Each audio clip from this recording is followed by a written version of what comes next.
Hello friends. In commemoration of the Ari, we will read letter 39 of the We'll read the letter together in the 10. It is a 22-minute read. Letter 39, June 17, 1927.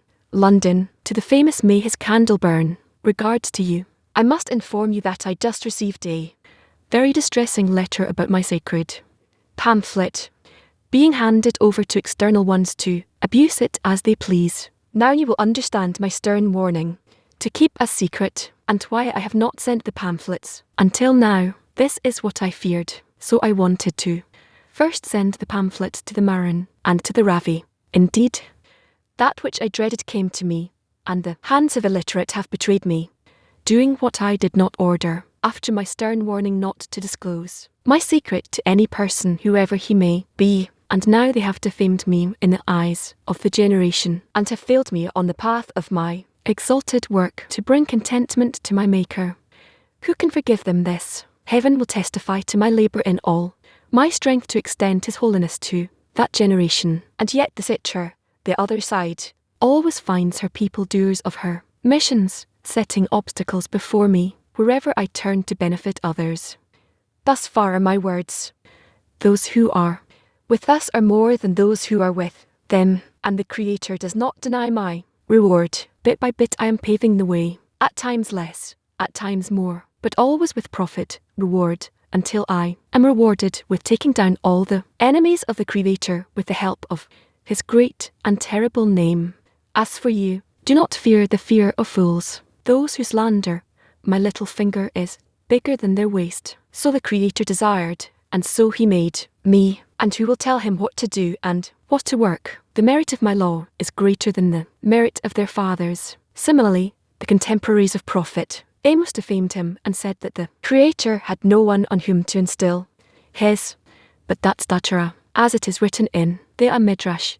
However, it is written, a truthful lip shall be established forever, and a lying tongue is only momentary, for in the end, the truthful people are the winners. Amos remains alive and existing forever, and who has heard or knows what has happened to his adversaries? So it is here. The sirs can harm only their own kind. So it follows that the storm swirls on the head of the wicked. The truth lives on and does not weaken by all the lies. Instead, it grows even stronger by them, like a sowing field that is strengthened by the manure and dung that are thrown in with the Creator's will. The blessing of the field increases and multiplies by them. I still do not feel the harm that will come to me through them concerning the dissemination of my teaching. So I do not know how to calculate a way to instill light and save it from their evil. And yet, it is certain that if I feel any harm, I will take my revenge against them, as is the law of Torah, and I will contend forcefully with them. I will do all that is within the power of my hand to do, as it is the Creator I fear, and no other force but Him. As a rule, you should know that it is not for my own need or my own glory that I composed the book. Rather, it is only for His sake. For I noticed great confusions in the writings of the Ari, because the Ari did not write or arrange them by himself in the full depth of this sublime wisdom. When Raphael heard and wrote the words, he was still not in the degrees of wholeness necessary for attaining those words at their root. He was young then, 30 years old when studying with the Ari, as it is written in Gate 2, Reincarnations. It writes now in the year he shined, 1571, and I am 29. Then on Passover he was already serving the Ari, and the Rav the Ari fell ill on Friday, July 21, 1572. The next Tuesday on the 5th of July 25, 1572 he passed away. Amen. We therefore find that at the time of his demise he vital was only 30, and the lived 38 years as it is known. And he wrote some more there that at the time of his passing Ravim vital was not by his side, but by the AI side. These are his words verbatim. Rav Itzhak Hakon told me that at the time of my teacher's passing, when I came out of his room, he Rakin entered and cried before him, saying, Is this the hope that we all hoped in your life, to see great good Torah and wisdom in the world? He replied to him, If I found even one complete righteous among you, I would not be taken away prematurely. While saying it, he asked about me, about Rav Kim Vital. He said, "Where did he go? Has he left me at such a time?" He was very saddened. He understood from his words that he had some secret to pass on to me. So he Rakon said to him, "What shall we do from now on?" He the Ari replied, "Tell the friends in my name that from this day on they are not to engage at all in this wisdom that I taught, for they did not understand it properly. Only Ravamal shall engage in it alone, in a whisper and in hiding." He Ravitgake and said, "But is there no hope at all?" He said, "If you merit, I will come to you and teach you." He replied to him, "How will you come and teach us if you are now departing from this world?" He replied, "You have no knowledge of the concealed of how my coming to you will be." And he promptly passed away. I have elaborated in copying the words of Rav Vital's book, Gate to Reincarnation, so you would see that the Ari forbade Ravim Vital to teach what he had learned to others, because at the time he did not sufficiently understand what he had learned from the Ari. This is why he would not even arrange the writings he had heard from his teacher, and his successors arranged them. The third generation, Rav Jacob Teach, Rav Mehakoan Paprush, and Rav Shul Vital, each of those compilers did not have the complete writings of the Ari, because 600 pages from the writings were stolen while Rav Vital was alive. Out of those Rav Jacob Teach compiled the majority of Tree of Life as well as some other compositions. Rav Han Vital ordered another part to be buried along with him in the grave, and so they did. He left a third part as inheritance to his son Ravel, from which the famous 8 gates were compiled. After a long time, Rav Jacob Teach assembled a large group of students who dug the third portion out of the grave. From them, the first and next editions of Tree of Life were composed, as well as Olat Hamid and other compositions. You therefore see that each time the compiler had only a third of all the writings, which together make up one entity and one structure, and I wish it were enough. But since they had only a small portion of the writings, they did not understand the depth of the wisdom at that time, and they terribly confused the matters by not understanding how to arrange them. We know for certain that since the time of the to this day, there has not been anyone who understood the method of the to the fullest, as it was easier to attain a mind twice as great and twice as holy than the Aris, than to understand his method, in which many hands fiddled, from the one who first heard and wrote them through the last compilers, while they still did not attain the matters as they are in their upper root. Thus each inverted and confused the matters, and now by the Creator's will, I have been rewarded with a conception or impregnation of the soul of the not, because of my good deeds, but by a higher will. It is beyond me too why I have been chosen for this wonderful soul, with which no one has been granted since his passing until today. I cannot elaborate on this matter, as it is not way to discuss the concealed. Excerpt number 1. You must always stand guard all day and all night when you feel a state of day, or feel a state of night. For we say to the Creator, yours is the day and yours is also the night. Thus the night too, the darkness of night comes from the Creator to man's favour too. As it is written, quote, day to day utters speech, and night to night expresses knowledge. End quote. It follows that you must awaken the heart of the friends until the flame rises by itself. By that you will be rewarded with awakening the love of the Creator upon us. Again, excerpt number 1, Abash letter 24. You must always stand guard all day and all night when you feel a state of day, or feel a state of night. For we say to the Creator, yours is the day and yours is also the night. Thus the night too, the darkness of night comes from the Creator to man's favour too. As it is written, quote, day to day utters speech and night to night expresses knowledge. End quote. It follows that you must awaken the heart of the friends until the flame rises by itself. By that you will be rewarded with awakening the love of the Creator upon us. Active workshop. How does the love of friends in the 10 affect the world group and the whole world? How does love of friends in the 10 affect the world group and the whole world? It is written to awaken the love of the friends. By that, you will awaken the love of the Creator upon us. So when we awaken love between us, we awaken the friends' hearts, and by that we come to influence the whole world. The love between us connects us although we're different, lifts us above the ego. Love of friends awakens. The love of the Creator opens the gates of abundance. And if we have love of the Creator, it spreads. It spreads to the other tents, to the other groups, to the world, and to the whole world, because the quality of love is to spread. There are also principles. In reality, the individuals are equal to the general they make up, the general the collective. So of course, this also affects this general mass, and as we learned in the last few days in the food article, there are parts which are more refined, and when those are corrected, this correction pours out. Every 10 is like a single system, with the soul of a Dhammalan. Once we make a correction between us, we influence the whole system. Excerpt number 2. There is a special power in the adhesion of friends, since the views and thoughts pass from one to the other through the adhesion between them. Each is incorporated with the powers of the other, and by that each one has the power of the whole society.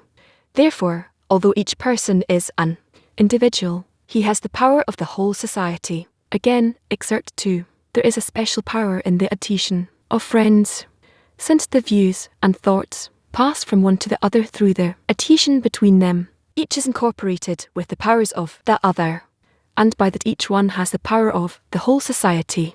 Therefore, although each person is an individual, he has the power of the whole society. Prayer of the Friends. We thank you, Creator, for the wonderful path you lead us on with love. Teach us to love as you do, through this love to pass the upper goodness to the whole world, and to bring you contentment. Again, we thank you, Creator, for the wonderful path you lead us on with love. Teach us to love as you do, and through this love, to pass the upper goodness to the whole world, and bring you contentment. Dear friends, in the first part of the lesson, we will watch a recorded lesson from the 24th of June 2010 based on the article The Creator in Israel Went into Exile.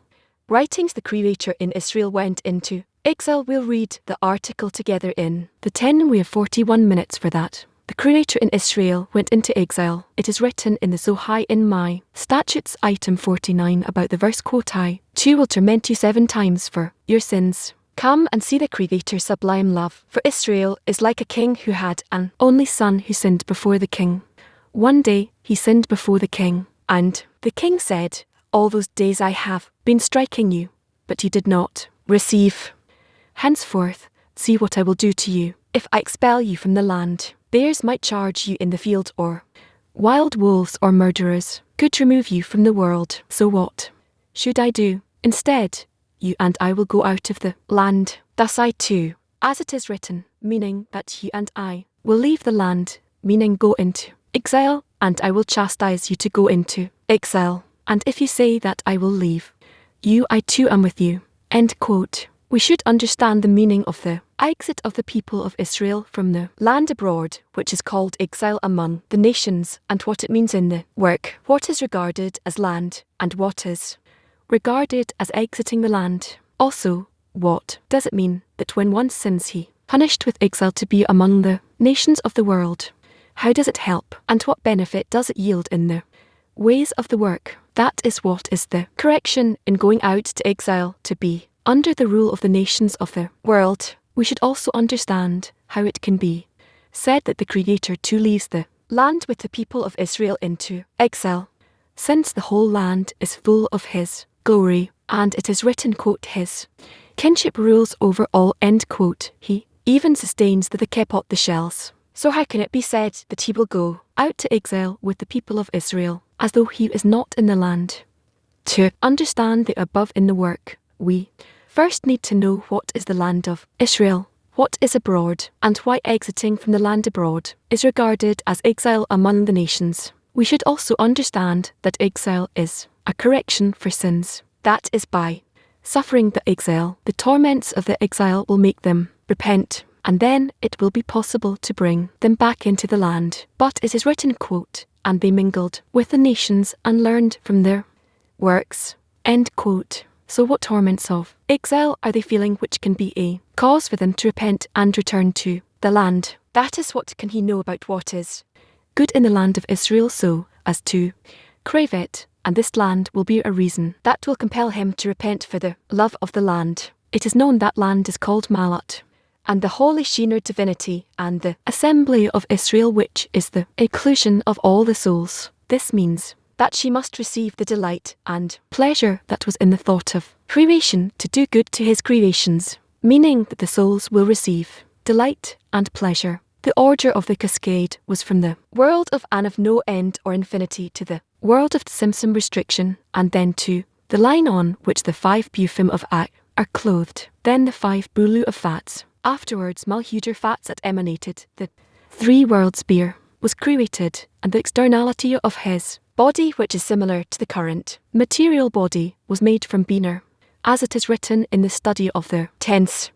Quote, afterwards he had Nan from beer, and then Nan from Ut, end quote. It therefore follows that Eretz land or earth is called Malhud of Fats, and it is written about the world of quote evil will not dwell with you, end quote, meaning that there is no evil there at all, but only in by other scrutinies of good and evil, rather the delight and pleasure that he contemplated giving to the souls are revealed. It is as our sages said about the verse quote in the beginning, God created, there is no beginning but Israel, for everything is for Israel, meaning for the souls of Israel, end quote. After Adamishan sinned with the tree of knowledge he was expelled from, and he descended to be, then he began to repent and correct what he sinned. By this he re-entered the Garden of Eden, meaning, and the correction was that he was expelled from the garden, as it is written, quote, and the Lord said, and now he might stretch out his hand, and take also from the tree of life, and eat, and live forever.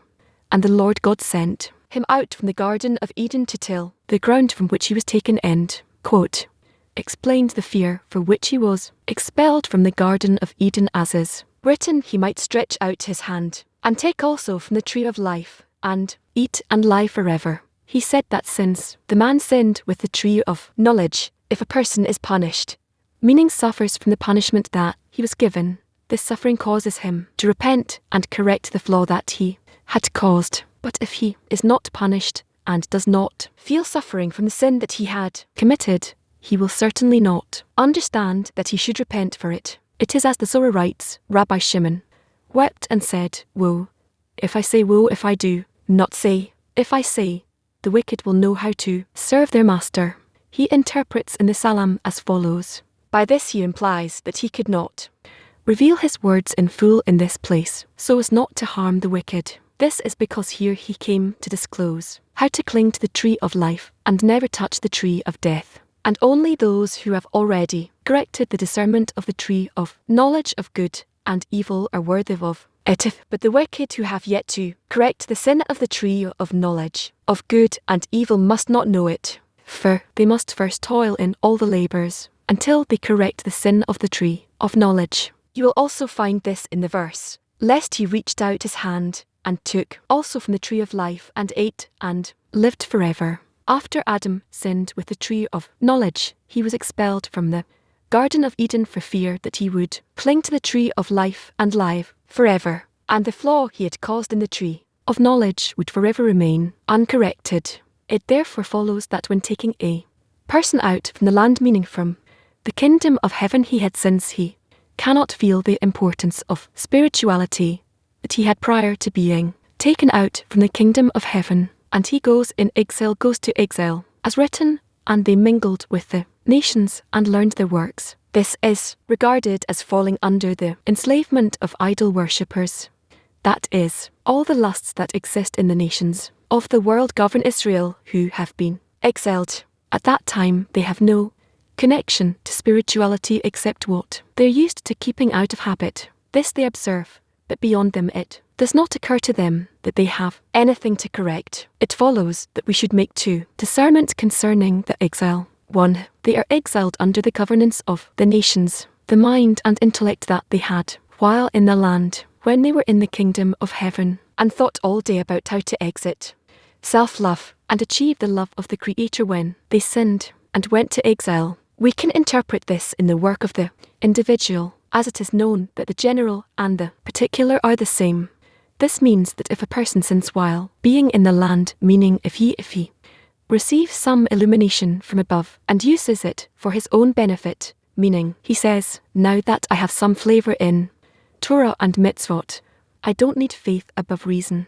This is called a sin, because he has blemished the faith above reason.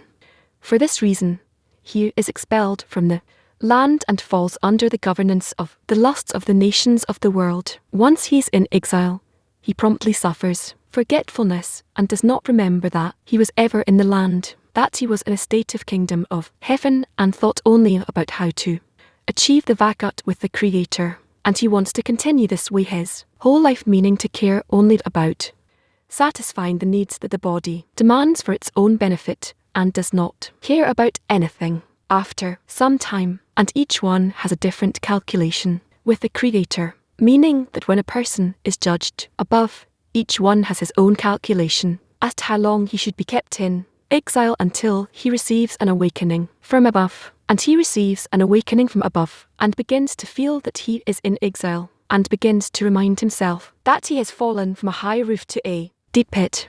That is when he was in the land. He remembers that he looked at the whole world as redundant and always thought, why did the Creator create the wicked in the world? What joy or benefit can these wicked ones bring to the Creator? Instead, now he looks at himself that he is in exile, and what can he give to the Creator so as to bring contentment above? He begins to feel the suffering that he has descended from man to beast, meaning he sees that now he desires beastly lusts which he did not have prior to being expelled from the land. And now he begins to crave the Creator, that he will bring him closer and admit him once again into the land and out of beastly lusts and give him pleasures from nourishments fit for man, meaning from acts of bestow, and not that his nourishment will be from food for beasts. It is, as our sages said, quote, when the Creator told Adam, thorns and thistles, it shall grow for you.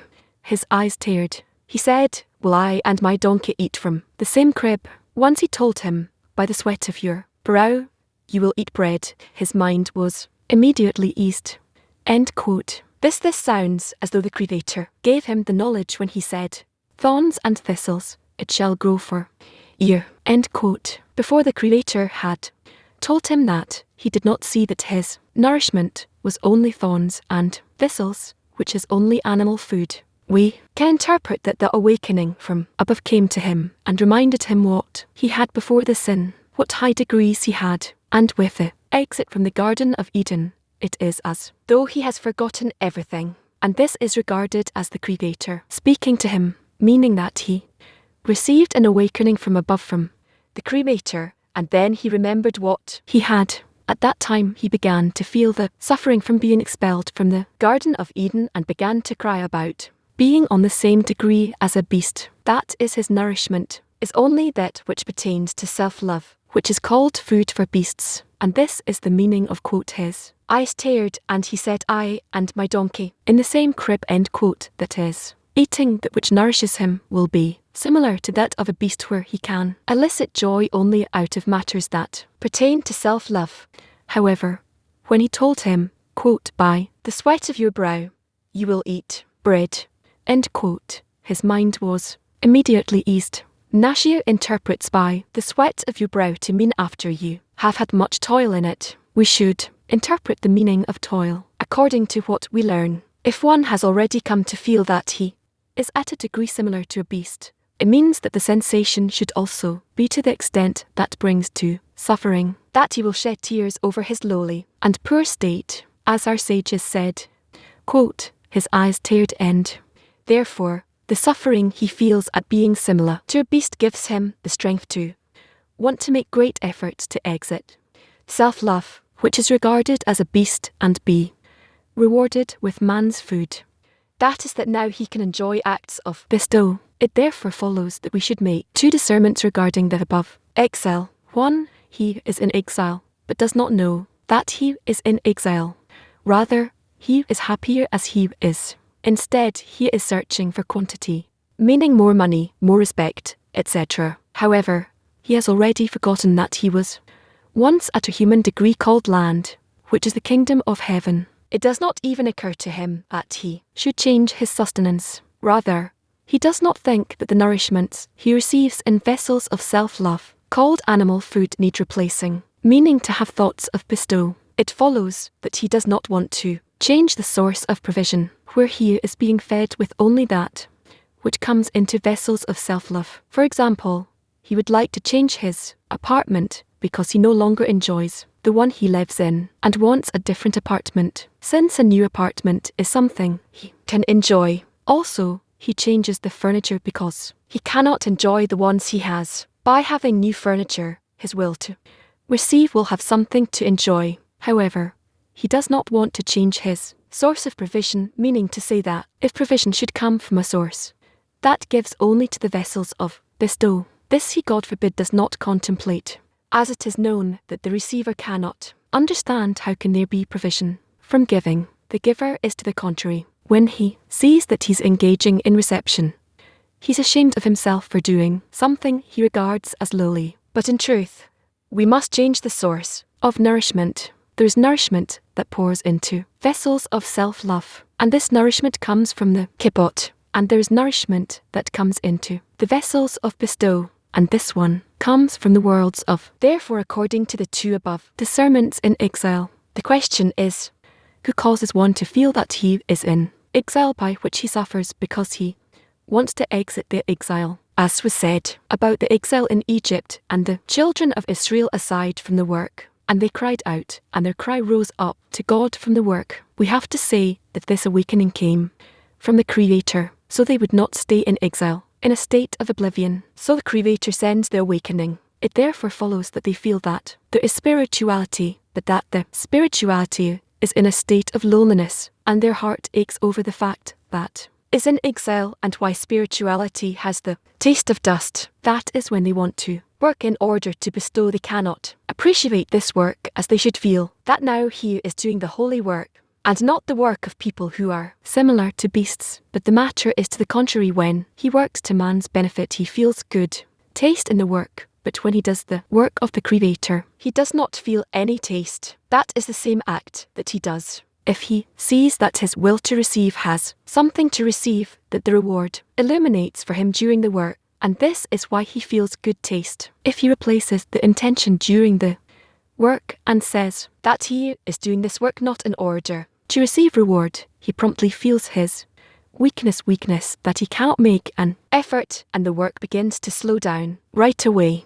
According to the above, it follows that the Creator seemingly comes to him and tells him, "Look at the lowly state you are in. You are just like a beast." Then he begins to suffer, that he does not have any feelings of human beings. It pains him, and he feels the suffering and pain of being in exile under the rule of the nations of the world. That is, now he feels that he has evil lusts, suitable for the 70 nations. Before this revelation came to him, so as to feel his loneliness, he lived in a world that was all good, meaning that it did not cause him any deficiency, that he was in a state of loneliness. He did not feel that it was loneliness, but rather that he was behaving like everyone else, whose only aspirations are lust, respect, and money. But now that the revelation has come to him from the Creator, that he will see that he is like a beast, and not like a man, he suffers, since he would be happy if he could come out of the exile.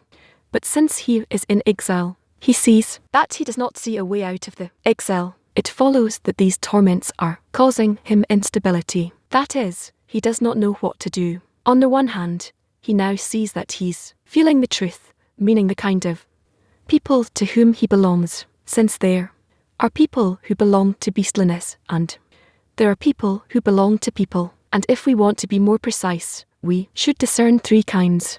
1. People who have nothing to do with Judaism. 2. People who engage in Torah, but in order to receive reward. 3. People who work not in order to receive reward. It follows that on the one hand now he can be very happy that he sees the truth, meaning which type of people he's with, and which degree he should strive to achieve, but at the same time he's feeling pain and suffering at seeing how far he is from with the Creator.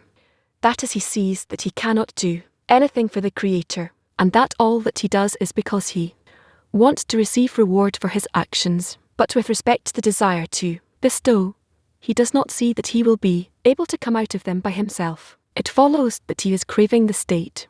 When he belonged to the second type, when he had strength to work because the reward illuminated for him, and in his mind he was in a state that is close to the Creator, he would always speak to the Creator and ask for him for a reward. For his work, he felt complete, and that he did not need a thing because he was in a certain of the reward, since he was keeping the commandments of the Creator.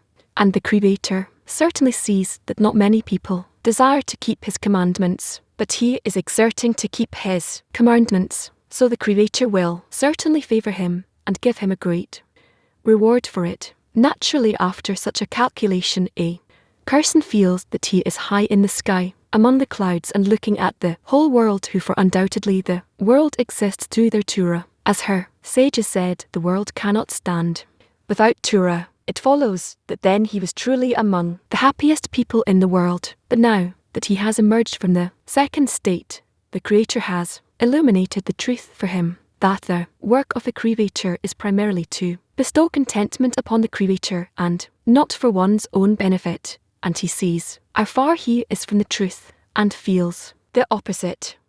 That is where he thought that if instead of Lishmer, not for her sake, I had a good feeling that I'm fine with the Creator, meaning that I'm trying to obey him as much as possible, and I'm regarded as a servant of the Creator, and all the reward that the Creator has promised us is surely ready for me. So what else do I need? It is even more so when I begin to advance in order to bestow. I will promptly be elevated. However, this is not so. Rather, now that he has come to feel the truth, that the main thing is to work for the benefit of the Creator, and he should be happy that, thank God, he has gotten on the real track that leads to the nearness of the Creator. So, you should have been constantly elated and say, thank God, I now see that the Creator has mercy on me and does not let me labour in vain. Rather, all my labour will now be in order to achieve the goal called adhesion with the Creator. However, he feels that his state is the opposite, meaning that he does not have the same joy he had while working in order to receive reward. It is so because he sees that now he has no support from his body, since now he is telling his body, know that from this day forth I will not give you any profits in the work, for now I am not working for my own benefit. Rather, I want to work only to benefit the Creator. Then the body does not agree to give strength to work. It follows that now he's in a state of flowness. However, before the revelation of truth has come to him, he was always elated, seeing how each day he was adding in deeds, and the reward was guaranteed. But now is the real time when he can give an honest prayer to the Creator to take him out of exile, since before he has received the revelation from above that he is in exile controlled by the nations of the world called the world. Receive in order to receive. There was no way the Creator could bring him out of exile. He was in exile controlled by the nations of the world called the will. To receive in order to receive. Thus he had no deficiency that the Creator could fill, meaning to lead him out of exile. It therefore follows that the Creator has given him the vessel, meaning the deficiency, and then the Creator has given him the light, and both the light and the vessel come from above. And by this we can interpret what we asked about what the Holy Zahal says to Israel when they had sinned. Quote, the Creator said, and I will chastise you to go into exile, and if you say that I will leave you, I too am with you. End quote. We asked how could it be that the Creator came out from the land abroad to exile, since the whole earth is full of his glory. So how can it be said that he is going out? We also asked what the punishment of going to exile adds to us, since everything the Creator does, he does only for man's favour. So what does a man gain by going to exile under the rule of the nations of the world? According to what we explained above, it follows that saying, quote, the whole earth is full of his glory, end quote, comes to teach us that from the perspective of the Creator there are no changes in the world, rather it is as it is written, quote, you are before the world was created, and you are after the world was cremated, end quote. Thus, all the changes are from the perspective of the qualification of the receivers. That is to the extent that they can attribute their work only to bestow upon the Creator. To that extent, the restriction is removed, and the light that is hidden for the lower ones is revealed, and by this the lower ones receive the delights and pleasure. This is regarded that the people of Israel being in the land. When we feel that the Creator is in the land is the land of Israel, that is since the people of Israel is in the land of Israel. The Creator is named after the action of providing himself to the creatures so they will recognize and know him when they are fit for it. If they sin and may blemish, meaning receive upper abundance and pass it on to the kippot, which are self-love, then he must be taken out from the land of Israel, meaning that the tsimim rises once more, and the light departs. This is regarded as leaving the land, which is the place of the kingdom of heaven called Shinar, and going out to exile under the rule of the nations of the world. The correction of going out to exile is 1. That first they will not spoil the abundance. 2. By being in exile, the Creator does not leave them in exile. As we explained above that sometimes a person is in exile, but does not know what that it is exile, that one must run from that place, meaning from the state where he is and receives nourishment, as that place is called self-love. Rather it is to the contrary, he suffers, only because he cannot satisfy by what the nations of the world require of him, since they control him, meaning he cannot satisfy all the pertaining to self-love. This is why the Holy Zohar says, if I expel you from the land, bears might charge you in the field, or wild wolves or murderers could obliterate you from the world. That is, they will remove you completely from the spiritual world, and you will remain only in the corporeal world, called self-love. Therefore, in order not to be lost in the exile, the Creator too goes out to exile with them. That is, he appears to them in a form of exile. That is, the Creator is called his name after the work he does, since now he gives them exile, meaning that they feel they are in exile. This is regarded as the Creator being out in exile with them. He gives them the sensation of exile, so they will not be lost in the exile together altogether by not feeling that they have been expelled from the land, and that now they are under the rule of the nations of the world. Now we will understand what we asked. What is the correction of being expelled from the land? 1. That they will not spoil what they have attained. This is regarded as knowing his master and intending to rebel. It means that he knows his master but cannot be in a state of only to bestow. By being in exile, they will feel the need to be only in a state of bestow, by which they will be rewarded with the Creator. Thus, the suffering of exile will reform then, and we should interpret what we asked. What does it mean that the Creator went out to exile? That since the Creator is giving them the taste of exile, it is considered that the Creator has come out from the good and pleasant land, giving them which is to their benefit. We will now move to a lesson from June 2002. We've read in Volume 2 of the latter portion, page 157. The Creator in Israel went into exile. Who goes to exile? The Creator Israel. It turns out to be the same vessels that man was created with. That is man's entire essence, the will to receive. These vessels are opposite to the Creator, and according to the law of equivalence of form, because the Creator wants to bring man closer, then he is revealed to him only to the extent that the person is similar to him. That's why he's called Adam human. Adam from I will be like the Creator. If a person is still in a state where he's not with correct desires in equivalence of form, his desires are then considered opposite to the Creator. They can be opposite to the Creator, but if the person yearns for adhesion with the Creator, that is already called shall straight towards the Creator. And indeed Israel or Israel is called degree of equivalence of form. Then if he reached equivalence of form with a Creator similar to him, then he's called and accordingly the Creator is revealed to him. Then it means that to have emerged from exile. The person has emerged from the exile, from his uncorrected vessels, desires, which are opposite to the Creator, and the Creator emerged from the exile being revealed towards man to that extent. And if the person is still with some desires, which are in exile, and to that extent the Creator is hidden from him, the degrees of revelation or concealment of the Creator towards the person are called worlds from the word, or disappearance. According to the corrupted desires, the Creator is revealed. According to still corrupted desires, that the Creator is concealed. And so this determines where a person is with respect to the Creator in relation to the Creator on what degree. What degree? In general, there are 620 desires in man, meaning from him through to the Creator.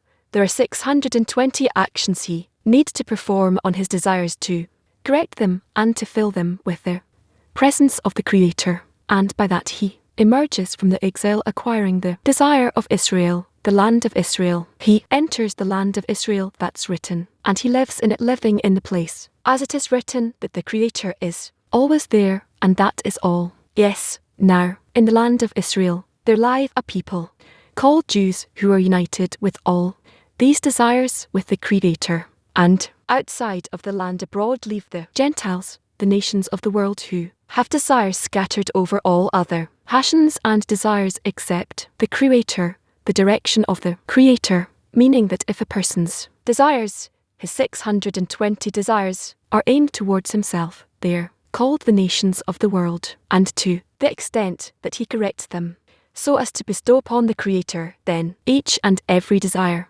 turns from a Gentile to a Jew, a Gil, and Gentile from the Gentiles is called, or nation from the nations. And so he reaches unity with the Creator. That is all. No. What did he say? Any questions, please? Yes, he's asking here in the article in the beginning, how could it be that the Creator also went out to exile with Israel? And then he replies that he simply appears to them in the form of exile. That's the answer to the question. What does it mean that he appears in a form of exile? He only appears as good that does good. The purpose of creation, from the Creator's perspective, is to bring man to the best, the good and best state. That is the Creator's degree. And for a person to reach that state, he needs to want it. To want it, he needs to be opposite of that state, and to gradually discover that he is opposite to it. How bad that is, and if there is a desire for it, how good that would be, and all these actions on the opposite desire, the good desire, all these actions, the light does it, the Creator does it, and it's not upon the person himself to do. What is up to the person is to discover his current state that he's in each time, and from the state he is in to yearn for a state that is closer to the Creator by 1 degree. That is all. Meaning to determine the orientation of the desire, the orientation of their yearning. That is called intention. Intention is from the word to aim, to determine the direction towards which I want to advance. What are your intentions? Meaning, where do you want to advance towards? Where do you want to reach? What is your goal? Objective? Yes, that is called intention. So a person needs to determine only that, all other things are done by the Creator. The light corrects the vessels if necessary. It corrupts them, fills them, empties them. The expansion and departure of the light builds the vessel. Yes, the light does everything. The vessel has only this point of awareness to know what state it is in, and where it wants to go. In whatever state it is in, it needs to come to know the evil of that state, and whatever state it wants to get to, what's the direction then? Right. What is the intention? What is the next desirable place, destination rather, that is all. So to bring a person through all these states, to the final ultimate state, where he has a great big vessel, meaning a truly great desire for a state where he's with the Creator. For that the Creator has to take the person through all sorts of states, and throughout these states, the person actually learns the difference between the state of the Creator and the state that is opposite of that, or between lights and vessels, between light and darkness. That's all of it. Because only from a thing and its opposite, it becomes possible to learn something about the thing and about its opposite, and about both. How can that be done? The Creator does it. The person only needs to feel and to become aware to where he's in, where he is what he's in rather. How does the Creator do it? He works on the person in the darkness, in the light, in exile, and also during the time of redemption. In all states, he comes and does everything. I the Lord am with them in their defilement. Yes, he descends with them to exile. He makes the exile, and descends with them to teach them about the exile.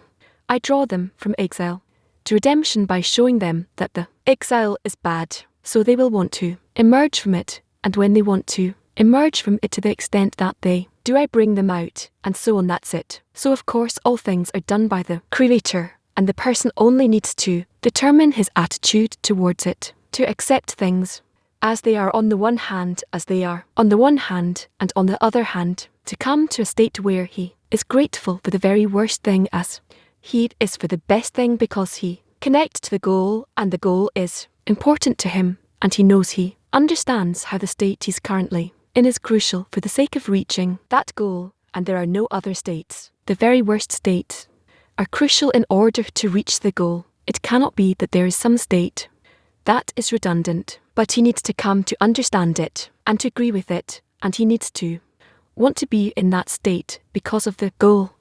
But since this is not what the Creator desires, being disconnected to him, one needs to prefer a state that is closer, and not because I feel bad about it and it will be better for me to get close to him. You understand? These are the discernments that a person needs to gradually discern and to gather, and with them he reaches the goal. In each and every state he needs to recognize the evil. He needs to know what's bad for me, then what's bad for him, for the Creator, and then from the side of the goal, this state is good for me, but from the perspective of the purpose of creation, it's not good for the Creator, because the Creator determines that adhesion to him is the goal, meaning that it will be in order to bestow that advancement, will be in order to bestow till a person reaches that sea, goes through many states.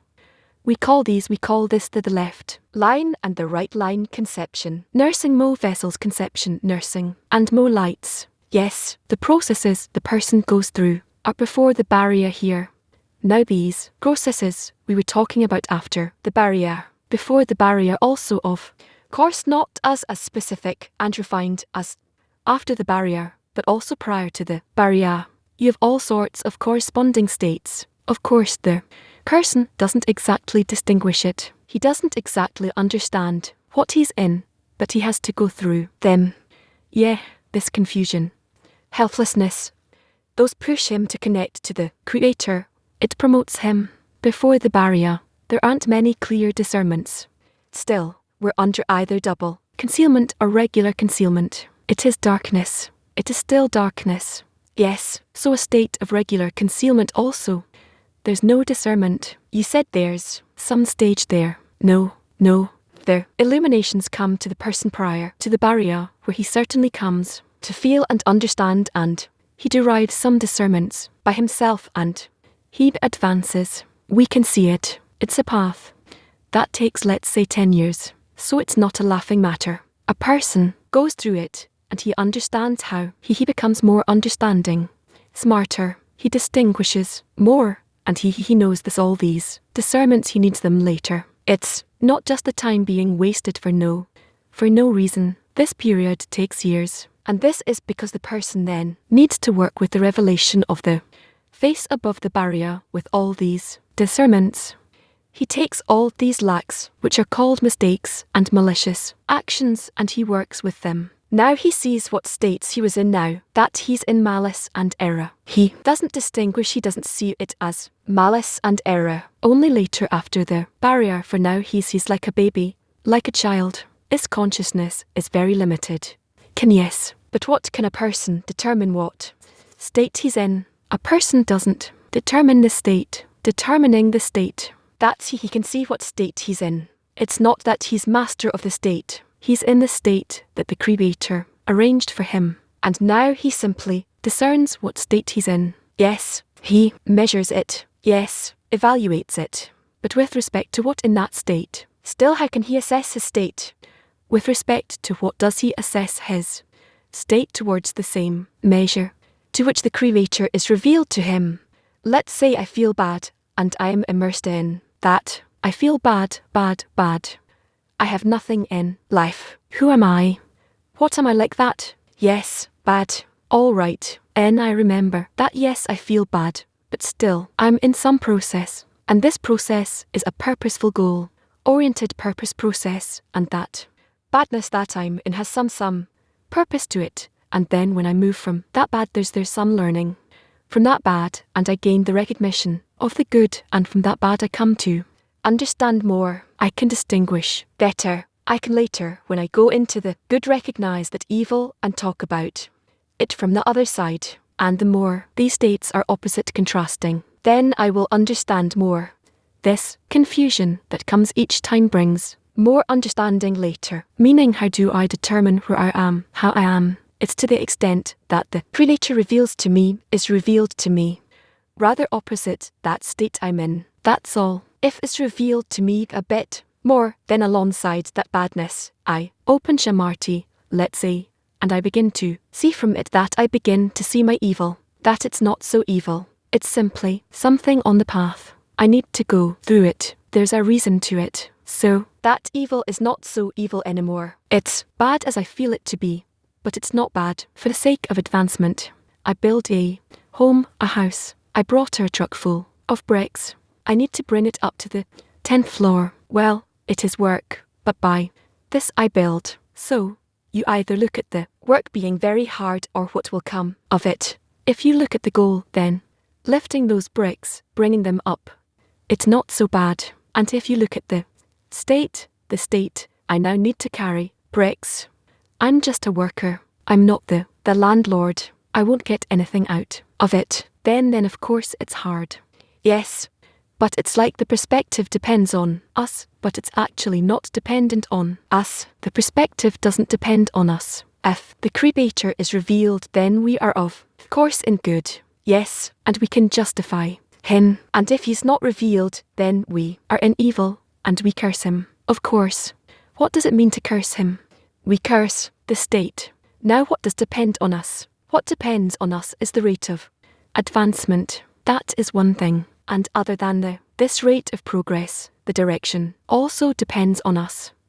But the direction is also the pace. It's written the Creator places one's hand on the good faith, and he says choose this. And let's say a person doesn't want to choose it. Yes, let's say, where is he? He was told come study, and he precates you can wait a week or two. He's young, of course. He's not even married yet, so maybe I'll come when I'm 30, let's say, at least. So it's all the good times will pass, and then I will, yes, meaning he didn't become strong. A few years pass. This means that he either chose the pace, or he chose to get stronger, or he chose the direction. How do we measure it? What did he choose? He chose not to go for it. We need to see it after you can say anything about anything but a person is given an opportunity or not. The Kabbalists tell us, and this is hidden from us, they tell us, the Kabbalists, that when you are alive it's as if you're free, but you should know that you're free only in one thing. In other things, know only the purpose only. What relates to the purpose of creation? Connection to the Creator. In the connection to the Creator you have freedom. There the Creator says come close to me, and if you don't get closer, then that is your choice. In all other things, let's say, yes, I eat ice cream, I eat bubble gum, I go to the soccer game, or I go to sleep, I do this or whatever it may be. I'm a criminal or a thief or a righteous professor or a doctor. It doesn't matter. Yes, you don't choose any of that. You choose only in one thing, connection to the Creator, because only the Creator and created being exist in reality, and it's only towards him. This reality is open to you. That lane towards him is open. You want to advance. You don't want to don't. The rate of progress depends on you. And if you turn to another direction, right, there's just one direction, but you have 359 other openings except for that one, so to speak, but seemingly you don't choose there. If you choose not the direction towards the Creator, but one of the 360, if you choose one of the other 39, then you have no choice. Actually, you're not choosing anything. If it's not that direction, it's not your choice. You can't choose. You'll be thrown into various states. so that you get confused there, and you do something like this, like that, and again you'll come to this choice. You don't want again. Well, you're welcome. Go and spin around until you reach it. Again, so you're like a dial. Right, like the hand of the clock you're being offered this again. Do you want to go in that direction? Yes or no? Then spin around again and again and again. And so we see indeed, not now, but we see later that the choice is in this. This is where choice exists. The only place where choice exists, and only for that choice, that point of choice, the whole of reality was created. Because otherwise, if nothing depended on man, then why bring the person through all these states to the end of correction? The states are not important. The states a person goes through. You could say the states where he's the states he's brought through are he's given a blow, then candy, then another blow, then another lollipop. Yes, no, the blows and the lollipops, they don't build a vessel in the person. His reinforcement towards the goal each time that builds the vessel. That is the vessel. That is your intention, not the blows, not malhood, nor kettle builds the vessel. The intention that you hear seemingly determined, let's say seemingly, that is the vessel. Therefore, I don't have much to say about free choice, no words, but it's not a laughing matter. Indeed, this is the only thing in which free choice applies. And so, you can see how the whole world spins and what they're doing. We want peace. We want growth. We nothing well help looking in the wrong directions. Just making everything complicated. It costs a lot of money, blood, and nothing helps the whole world. This is how it is. You can see how much the world needs to develop, how much it needs to go through to ultimately reach the decision that development can only be in one direction, instead of all the science, technology, medicine even, and culture, and education, whatever you want. All these things, the development is simply a mistake. We made a mistake. We followed all of our urges and inclinations and developed all sorts of things which are completely unnecessary, although it may appear wonderful and it fulfills us. These are their shells that we could have lived in caves, connected to the Creator, and we would have been happy, delighted, because why does it matter where to live? But again, the point of choice, the direction towards the Creator that He awakens in me, I need to grow stronger in, that the tent spins across all the 360 targets, let's say. Yes, and if it's one time at the gets to the direction of the Creator, I need to press the pedal, right, I need to get out of this. If not, then I begin to spin around this cycle again. Inner reinforcement, that is the books and the authors, but that does not suffice. It's not enough, although I see that there are many people who are like that book's authors. There are many people, Orthodox Jews, specifically, yes, the Creator arranges for them. The Creator arranges this for them. They don't. Well, they are truly frustrated that they have no inner work, and I have nothing to offer them. But somehow they advance. You can't say that they are not advancing. They advance, and they learn a lot, and they think correctly, and they hear. I hope they're listening to me right now. And they know us very well, by hearing all the time. They know our system very well. They know us very well, and they have this understanding of what the true work, the true service of the Creator is. At Kabbalah is the work of the Creator, that outside of Kabbalah it's impossible to do. It may be these boundaries are a bit. Student is asking about the Kabbalah group. Many small cells studying love. No. If I'm speaking about many groups sat here or there, this is for now. These are individuals. 5 here, 10 there, 1 here, 2 over there. Individuals which have this inclination from within to get close to the Creator, to get to the purpose of life, but to the general population I don't know at all. And also we talked now with who we spoke to, Sheon. I've been here since 2 right, for 2 hours. I don't know what to say.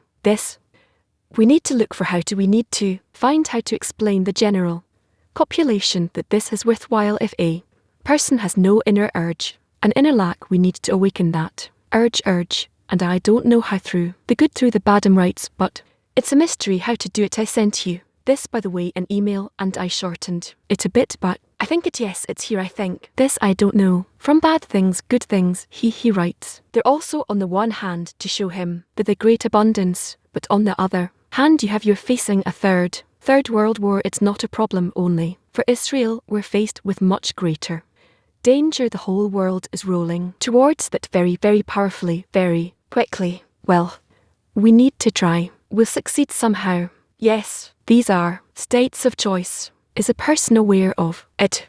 The student is asking. Now, a person doesn't know that he's in a state of choice.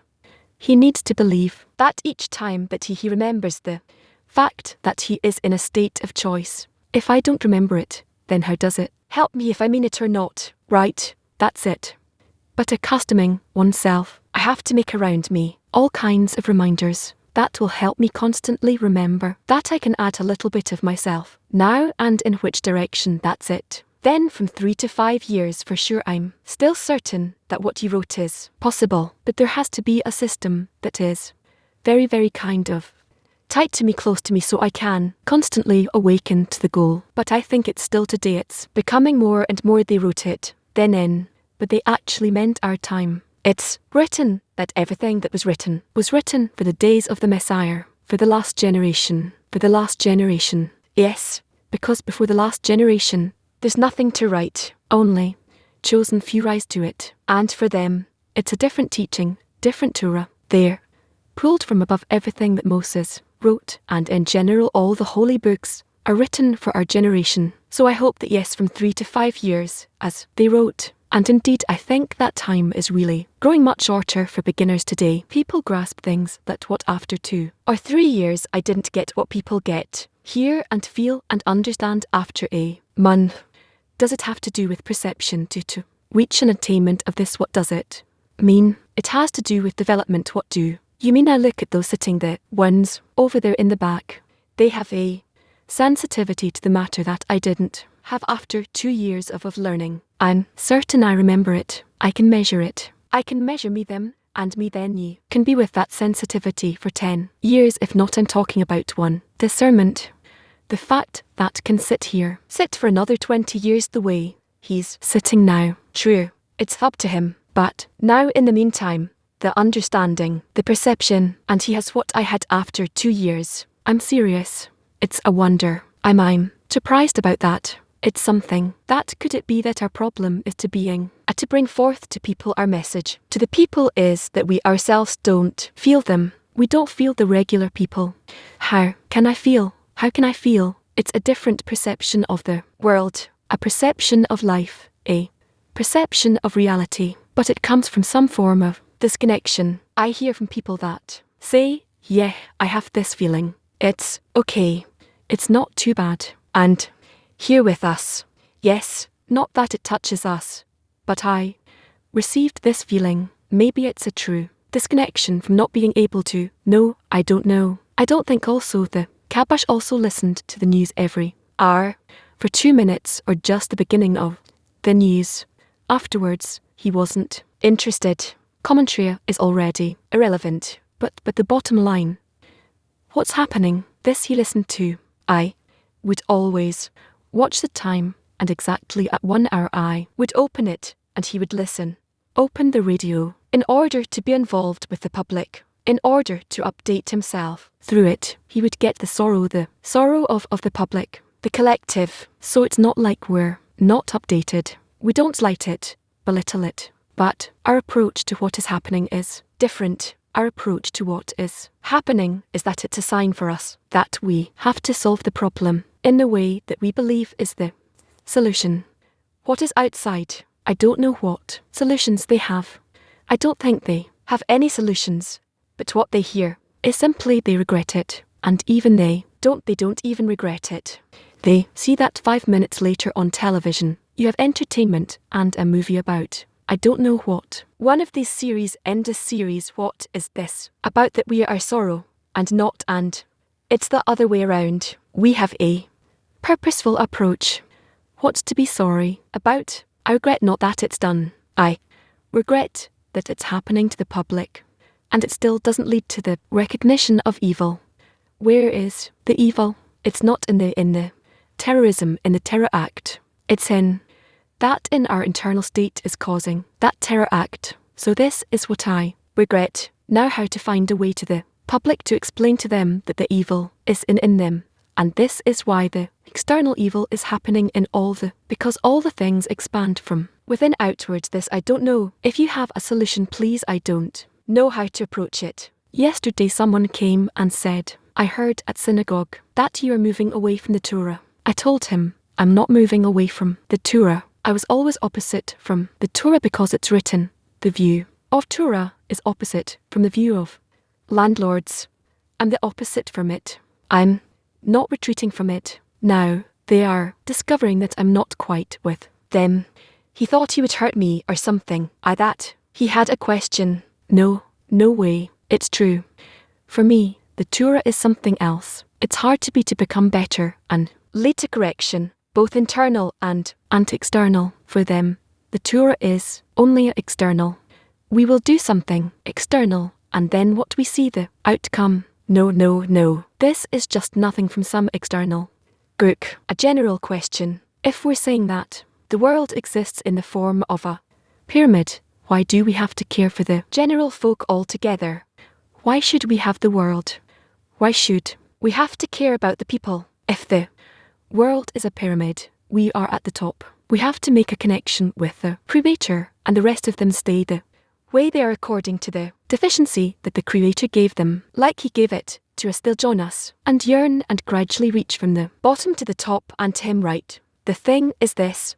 We need to learn, either from the introduction to the study of the tens or from what we learn in general. Advancement is not from within a person's vessel. The person's vessel is called existence from absence, meaning myself, my ego. I cannot receive in it revelation of godliness, connection with the Creator, adhesion in my own being bismuth, because my own being is from absence. But if I make a restriction on myself, this is called that more than necessity. I don't need, and necessity is called zero, and I work as it's written there for the sake of the world, meaning I connect with the rest of the souls. Then the stony hearts in which are the rest of the souls, to me they are not the stony hearts, because when I unlay before them, to me they become the first 9. In them I receive the light.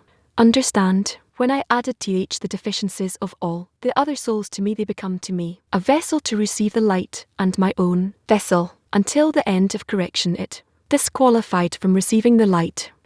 What is until the end of correction? Until I have connected to myself these 600,000 minus 1 stony hearts. I've connected myself, I end myself, and work for them, as it's called. Love your friend as yourself. I received in them a revelation of godliness.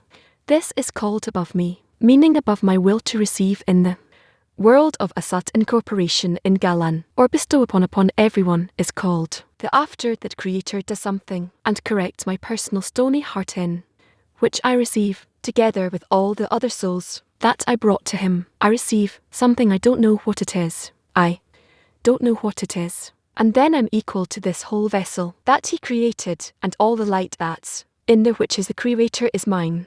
It turns out that, without thinking about the public, and observing the rule of Torah, which is, love your friend as yourself, I cannot reach adhesion. It's a means to connect to the rest of the souls, in order to be in adhesion with the Creator. To the extent that I'm connected, doesn't mean that I give them all bread, like I don't know social security, or whatever I'm talking about internal correction. If I don't cause it, I'm not approaching Him, and to the extent that I bring them closer and I bring them progress, that's my advancement. It's the same. This is why it's called the great rule of the Torah. It's very hard to reach it.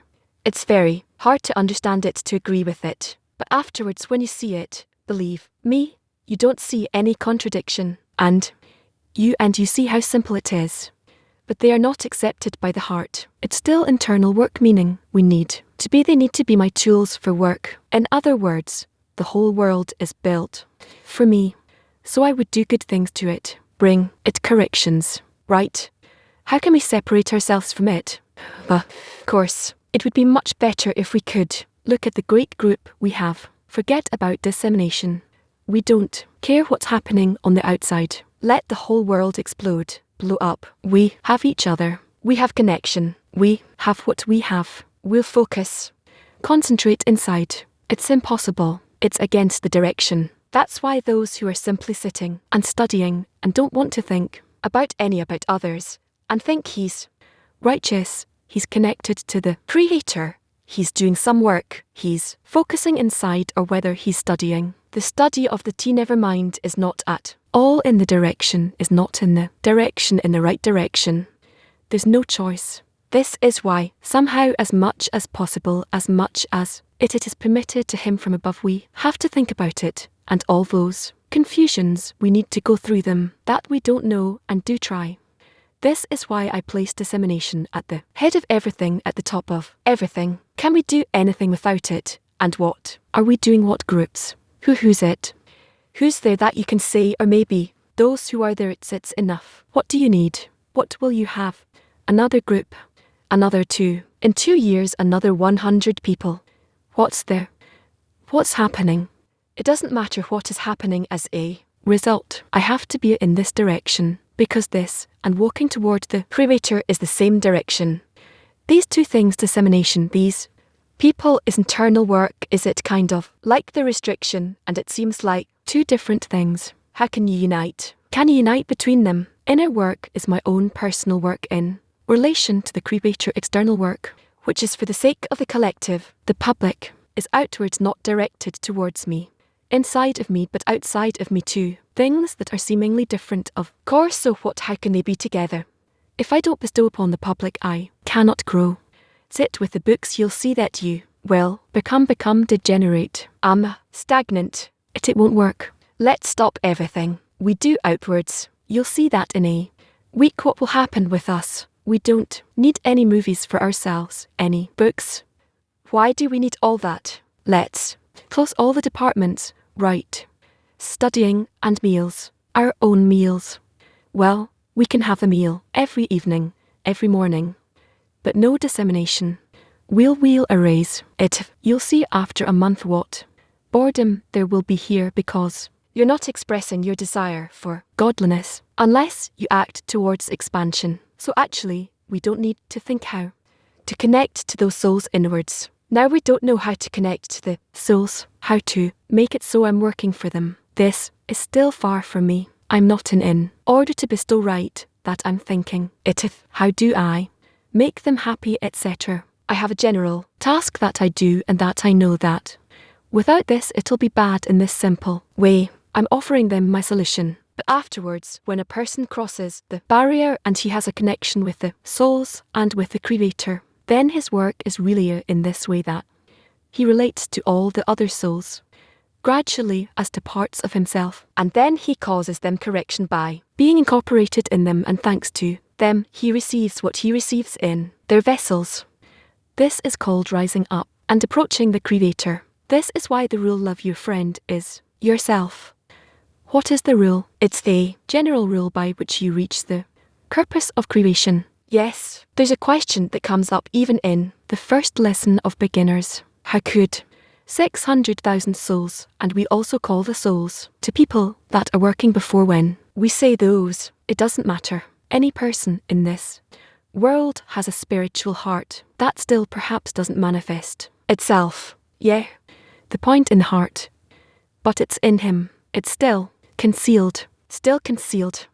So what are you asking now? How is it divided? It's divided into billions. So what we learned, that in the beginning there were only 7 of that broke. 10, never mind afterwards you count it as 600,000, never mind how. This is in the first breaking. This is how we count it.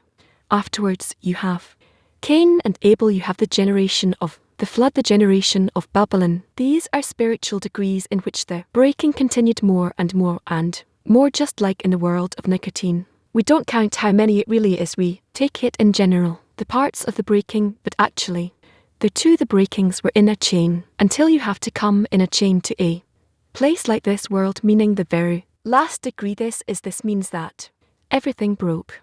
So when you come to that, you have billions over billions of discernments. You could say, well, true, but let's say in 10 in 10 years, we won't have 7 billion. Like today, we'll have 8 billion from. Where do we take more souls?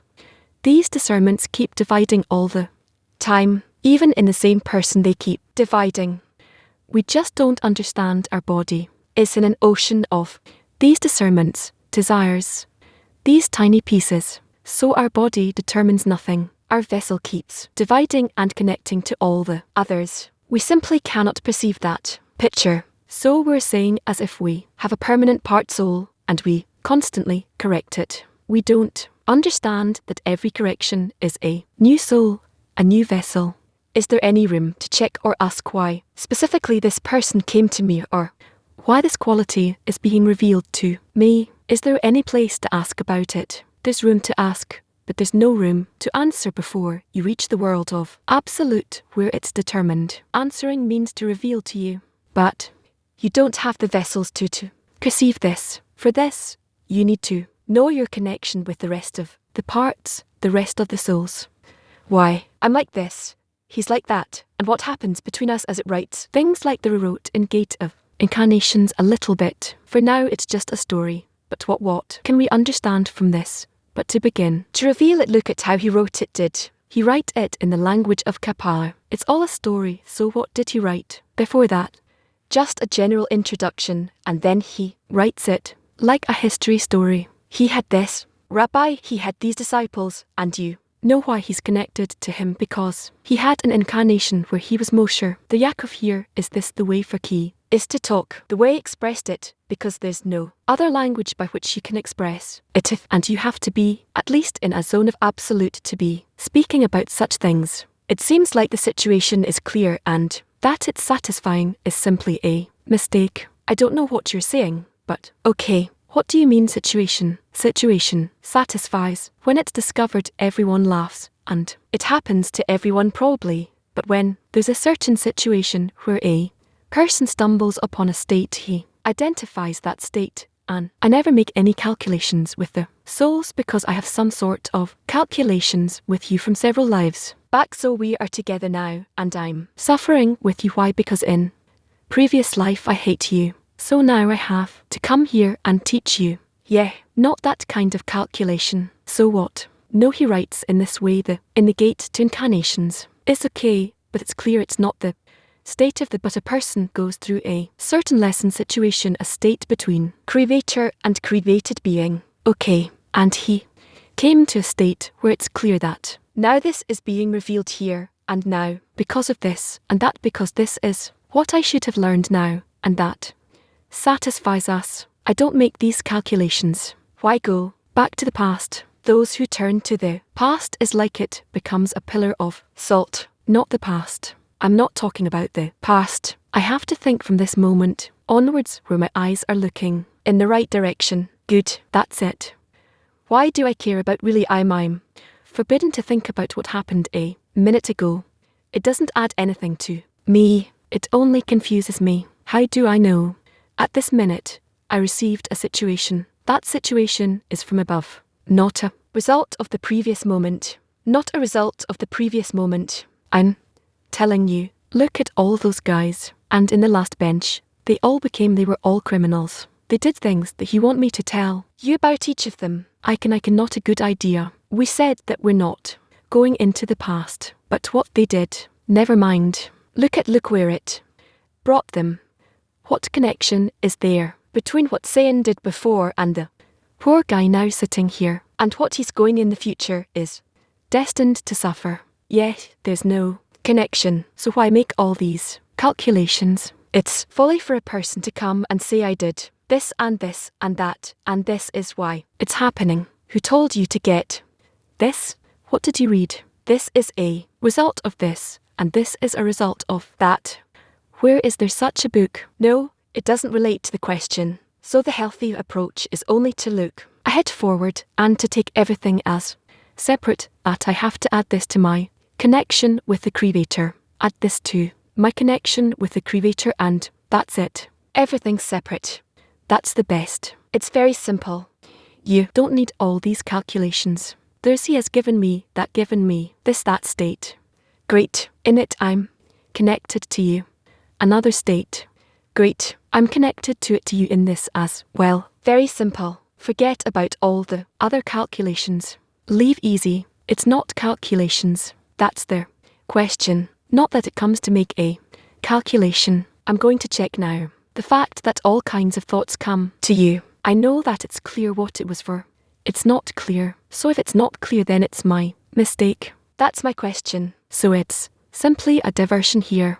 We think that there's a connection between things. Will we just imagine it? No. Well, we will share impressions from the lesson and what we're taking to implement in the 10. When you don't express your connection to godliness, you're not acting toward the expansion of godliness, meaning dissemination. Gave the example of the circle with the 360 degrees and how the dial turns, and there's one point in those 360 degrees, and that's the 1 degree where the Creator is, and that's where there is free choice, and it's the only one you need to realize. In this there is man and the free choice, the rights of the Creator. Everything else person is lost in his will to receive in. And the implementation is where a person longs for adhesion with the Creator through the friends.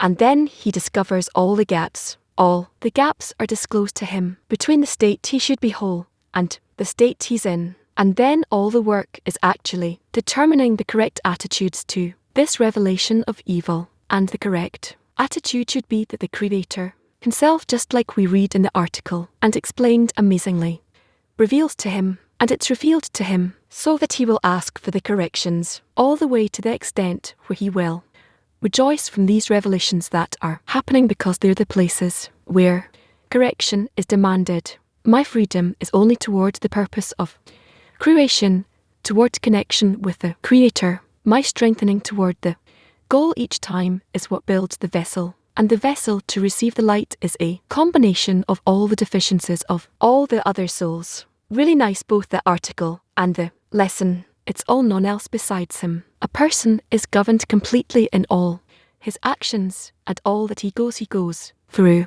He needs to recognize this, discover it, and there's a certain measure of choice that he's not quite aware of, and that's just advancement towards the recognition of the Creator. Our joy is that we are on the path. When we are given an article and the Creator Greek gives us an article and says, well, look what's happening with you. It's like a magnifying glass. Look what is happening to your spirituality. And it's also very interesting, Love said, in relation to what is happening. It's a result of the previous moment. No, it's not a result of the previous moment. What is happening now? It's simply from above. Every time from above, not from before, to reach the complete whole state. The Creator leads us through many states, so that we will be able to feel the difference between the Creator and the created being, between the quality of bestow and reception. And a person mostly should recognize where he is, where his intention is, and needs to come to recognition of evil. At first the feeling of the corporeal suffering, that he feels bad, then that it's bad for that it feels bad to the Creator, that he's distant from him, that he's opposite him, and then he develops desire to the good difference. Our free choice, our only point of choice, is to come close to the Creator or not. We have no choice in anything else, and the only thing that depends on us is the pace and the advancement. Only for that point of choice all of reality exists. Again, let's remind ourselves of the dial that appears every few seconds for a while, and you have to identify it and try to expand that time, that connection, and then the Creator mixes us with all kinds of other desires, and then, after some time again out of this inversion, we gradually identify it more. And in the beginning, Rar said, who is in exile and who enters exile. Hello friends. We heard now in the lesson that blows and candy don't create a vessel in a person. He's strengthening toward the goal each time. This is what builds the vessel. This is the vessel. This is your intention, not the blows. Not build the vessel. It's you. You who determine. This is why I don't have words to speak about freedom of choice. But it's no joke. Only in this is there free choice. So let's choose the moment when we're going to study the preface and strengthen ourselves toward the goal. Yes, we will see the second part of the 10th lesson, one before last. It's a fascinating lesson, where simply makes these revelations to the beginning students, which are also revelations for us. He explains again what is what a created being is. He even explains what are and things that you study in test, and it would be very helpful if we would draw just like he draws. Our whole test books are filled with drawings and things that are said. Let's have this lesson full and certainly a prayer that everything we see and hear will be revealed within us. Good luck. Questions first about what we've talked about so far, and then we'll continue onwards. Yes. What's the difference between the broken vessels that were after the breaking of the vessels and the broken vessels that were created after the breaking of Adam? There's worlds and there are souls. Worlds are the whole development of until it's until here, and that is phase 4. It's already the created being within the created being. We have the first line, which the created being includes. He gets incorporated in how the creator relates to him, and it has its own mallet, which is him himself, the one that cannot absorb here in this central point of face for any bestow from the creator, and can only feel the pleasure or a lack of pleasure, but not that there is a bestower that's bestowing this that wants for his benefit, that this bestower as something meaning completely a beast, even a beast of this world feels a person.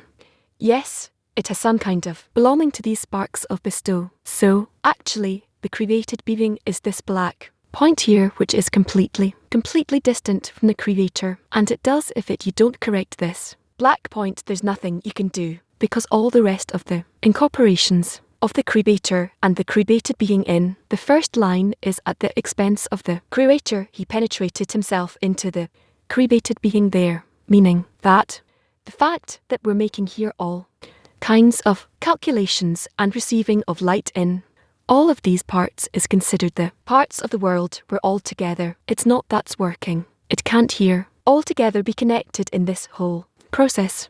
She didn't receive any understanding about bestow, but rather the first 9 work. And in the first 9 that work, what are they actually doing? They are restricted to the extent of their ability to transfer lights or not to transfer lights, meaning the worlds are the first 9 that are here. The first 9 worked in order to try to pass along all the light to Malhut, and Malhut received and was filled with all the light. And after the restriction around this point, the worlds were made where these worlds were concealments. They conceal the upper light. Gradually, they truly conceal him until they reach Malhut, and Malhut is in darkness. This means that the system of the worlds builds itself around the central point, around the created being in such a way that the created being will receive light to the extent in which he adapts himself to the light, meaning if this Malhut could receive some qualities of bestow to that extent, the worlds will transfer to Malhut light, and if this Malhut will not be able to receive the qualities to bestow, then these worlds will become around her only as darkness. This is first and foremost we build this blocking system, so to speak, and then when we built this pause and this breaking system, where did we build it? We built it here. When we finished with the world of in, the worlds of Breer, and now you can connect the central point, which is the actual credit being, with the first 9. Connected in what way? A very artificial way. We build a part in which in this entire of there are only these first 9, but is not there. Malhut is here in concealment, and besides that the worlds are ascended with to a state where he feels as if he's in, as if it's permitted to receive all the lights, because till this place until the power all the lights are permitted to be received, so is in a state where he thinks that now he can receive in order to bestow all the lights, and reach a state like which receives in order to bestow everything truly equal to the creator.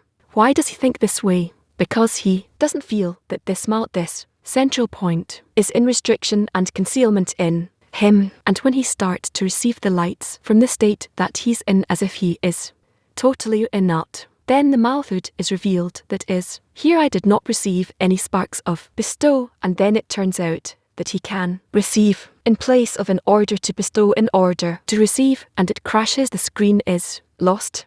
What's the benefit from this? It's very simple. Here Adam, this point could not be included from the bestow and not feel the Creator whatsoever. It was in darkness.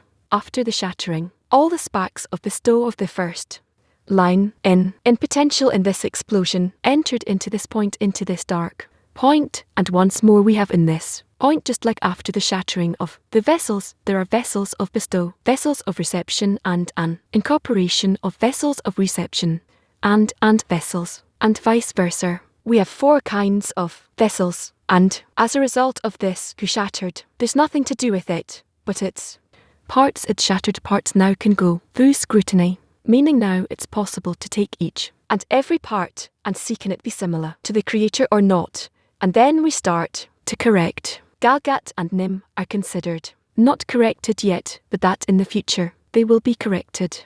They are called Jews and the are called the Gentiles, and the incorporation of Galat and is where you have all the variations between vessels of reception and vessels of bestow, and then in each and every one, and in all these souls and all the parts it crushed into 600,000 souls. There's already the possibility in each of them to make discernments what's okay in me and what's not, in what each of my desires can be closer to the Creator or more distant from the Creator. What am I correcting first and what later? These disturbance from generation to generation gather in the souls in each of us until they reach correction. And now we'll talk about the correction, but altogether that is the process. The entire process thus far was in order to shatter Adamish into pieces, and for these parts now to go through the correction until the point of the shattering of, until all these parts fall all the way to the end, to the sum. All in all, it's not considered that altogether there's a matter of a created being. This is all a matter of the Creator. He builds all these things and brings down the created being and shatters him and puts him through the last possible degree.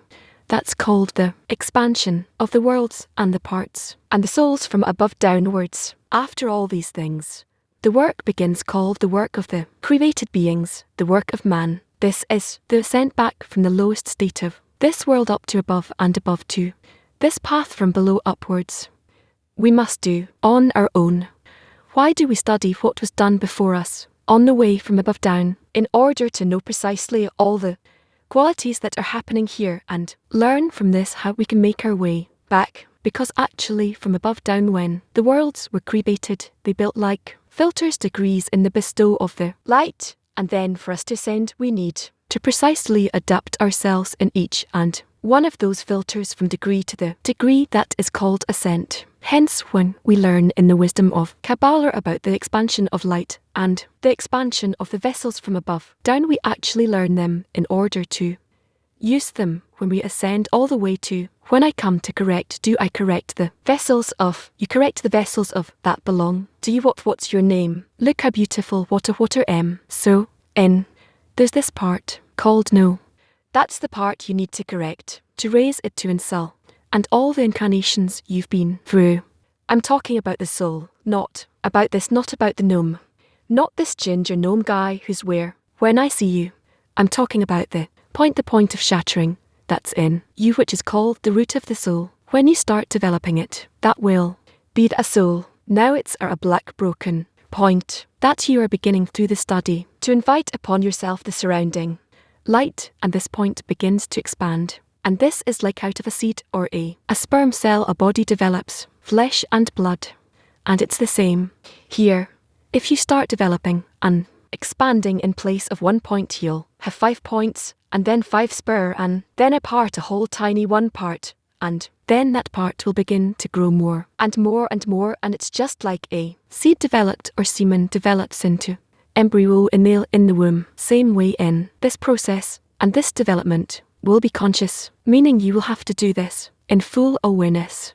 Now for the time being you're at this black point, but you already feel that point. You don't yet know that it is a black point, but rather your desire for spirituality, which you're starting to feel now that is there, and that it's something that you don't yet know that it's for spirituality. If it's called spirituality, it's not black point anymore because you're already feeling. But what the fact that you feel a desire for something beyond that which is here, that is already an awakening of the black point, so that this desire will receive So you'll receive this desire, even feel that black point. You had to go through 1,000 incarnations, maybe less in you and someone else more. It depends on the type of the soul, where you fell from what part of this of you fell from.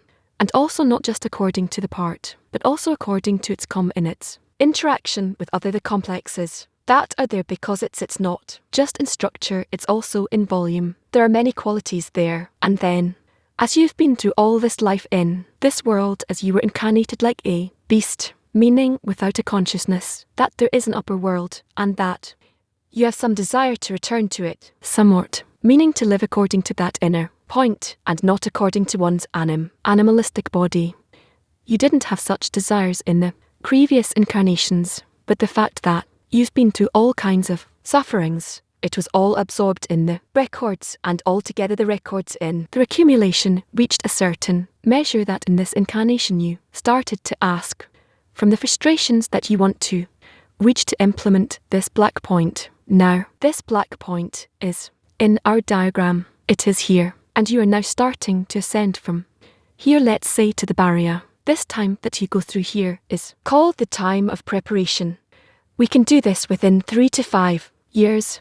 He writes in the introduction to the study of tens. It can be done, unless I'm not sure, but maybe around that amount of time it can be done, meaning if we study, if we work in the group, if we do what we need, according to what is written in a clear way. The Kabbists who write to us how to go through this process. After this process you cross the barrier and enter a plane called the worlds of Baha, and then you're ready start to feel the Creator, to feel the light, to feel the spiritual reality. However, you feel it still like an embryo, let's say, where you feel seemingly that you belong to the upper one, but you can't distinguish something in him, also in yourself, in your desires. You don't distinguish anything in spiritual desires, meaning this point is still developing gradually and going through the degree until it develops through a period called the 9 months of impregnation, the spiritual 9 months of impregnation, where your desires develop,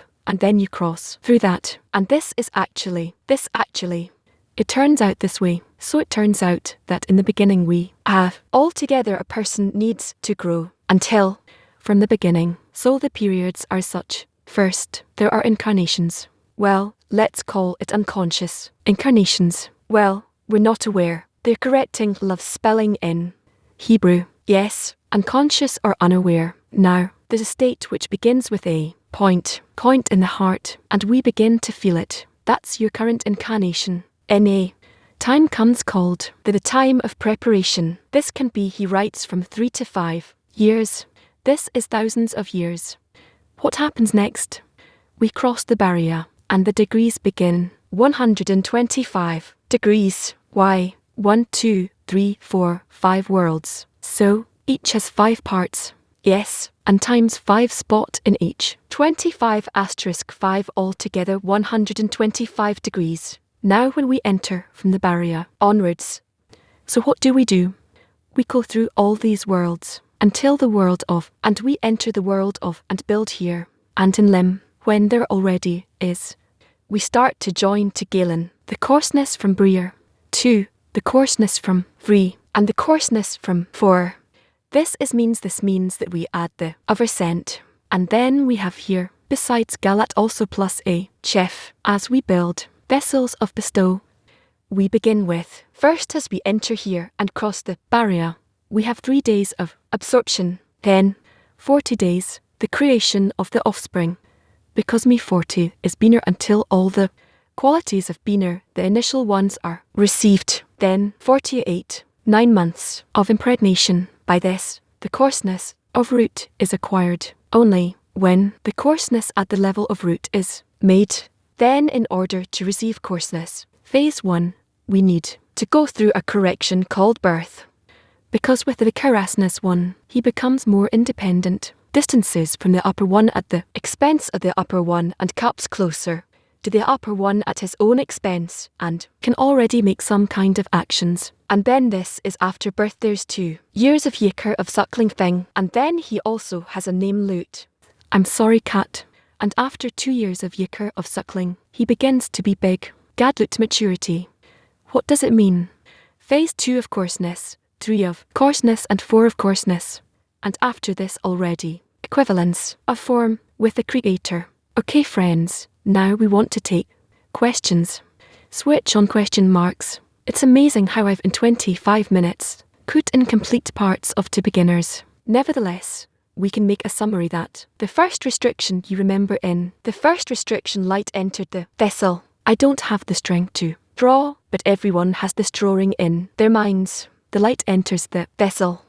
There's pressure of the beating of the surrounding light and the internal light, and light departs. It refines and there's where the birth of the next person.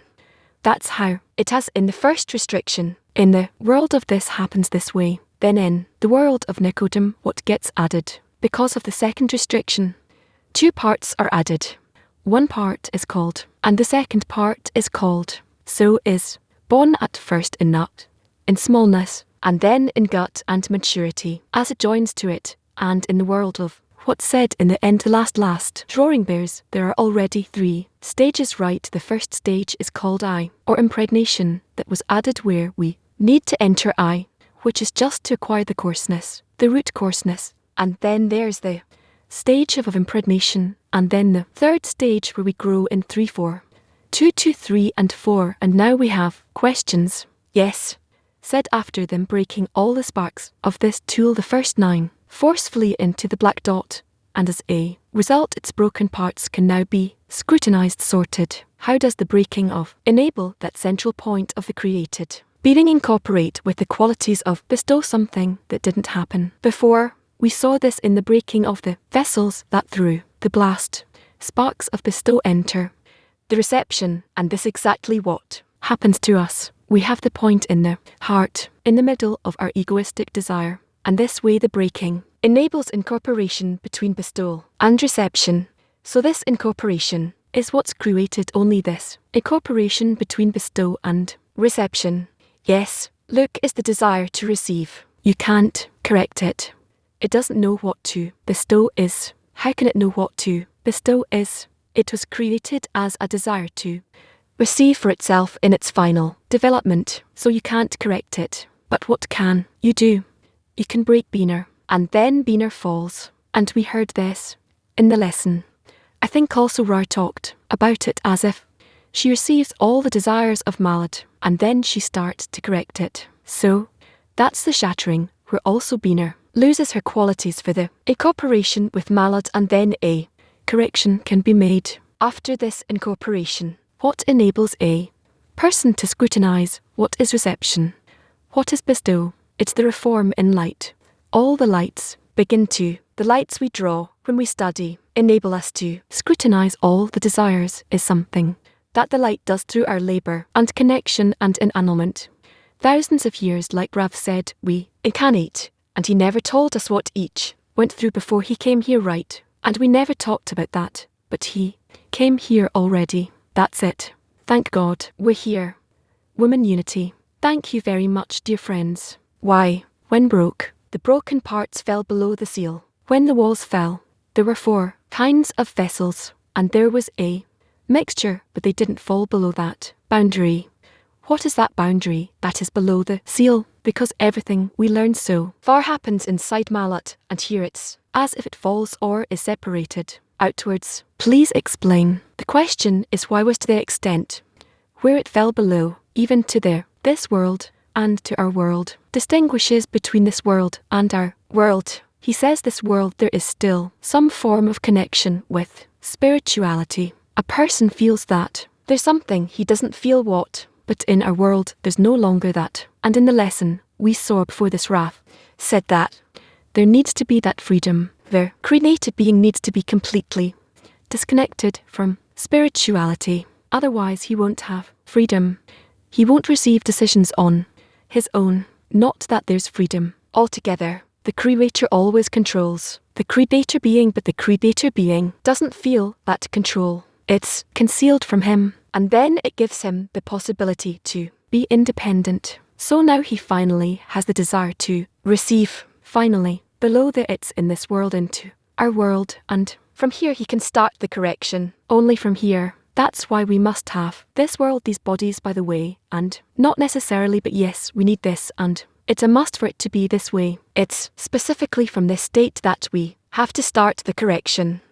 Bonav China. Hello friends. And the expression, he who comes to purify is aided with a holy soul, relates to a connection between the gate and all the degrees are connected between the gag and the cup, and every lower one is impregnated with the upper one.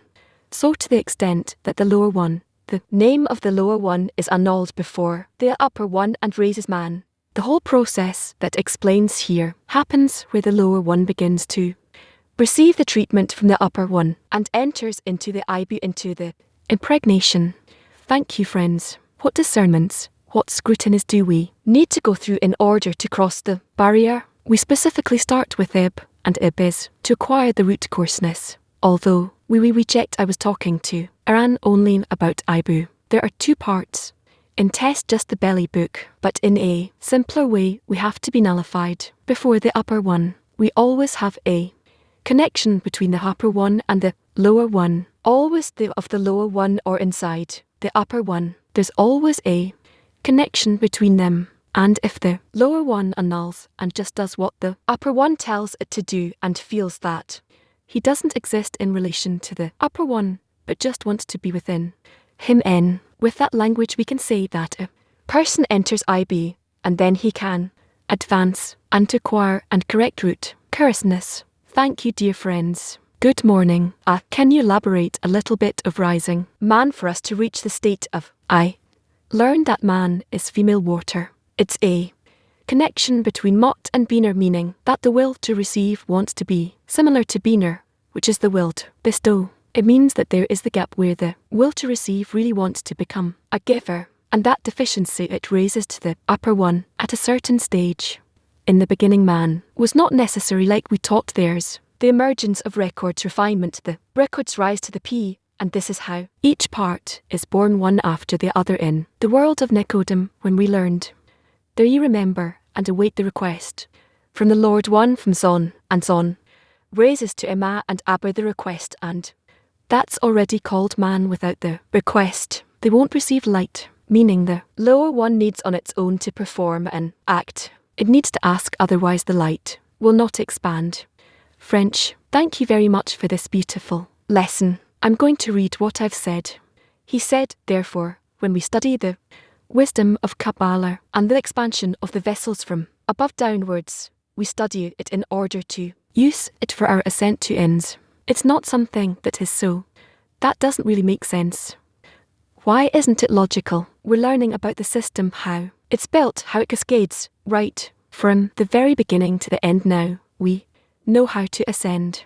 From that, we learn how to go back up every degree, how to acquire it, how to be born, how to enter Yikr, how to enter. It's like we're learning it through the descent, the come down, the way down, but we're using it for going up. More questions you have. Can we say that when we cross the barrier, is that impregnation, when we know that was created in the world of, and that's the crossing of the barrier, because I understand that only starts after we cross the barrier and the word. Then he starts to grow, and then it grows and coarseness and becomes a whole body. We can continue what he asks because we see that each such process called this a part that has many parts is the first. The second IU, that's just it's also divided, said you heard. There's 3 days of the absorption of the seed, then the 40 days for the emergence of offspring, then 9 months of the embryo to develop in the womb, and only then it comes out to